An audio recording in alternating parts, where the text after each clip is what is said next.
দিনটা ছিল mother's day, আর আজ পুরো 3 মাস পরে মা এলো আমার বাড়িতে। মাকে দুপুরবেলা একটু যত্ন করে রেঁধে খাওয়ালাম। খাওয়া দাওয়ার পর মাকে বললাম, বসো মা। মা বলল, কি করবি? বললাম, বসো, তোমাকে একটু ফেসিয়াল ক্লিন আপ করে দিই। শুনে তো মা খুব খুশি হলো।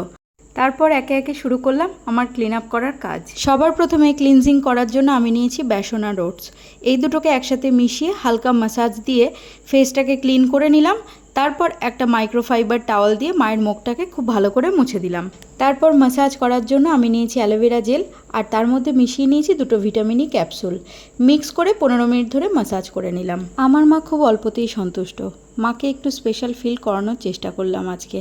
মা তো সারা জীবনই আমাদের জন্য অনেক কিছু করে, আর মায়ের জন্য এই সামান্য একটু কিছু করতে পারবো না? লাস্টে আমন্ড অয়েল অ্যাপ্লাই করে আমি ফেসিয়াল ক্লিন আপটা কমপ্লিট করে নিলাম। তোমরা কিভাবে মাদার্স ডে কাটালে আমাকে কমেন্টে অবশ্যই জানিও, আর ভিডিওটা ভালো লাগলে অবশ্যই সাবস্ক্রাইব করো।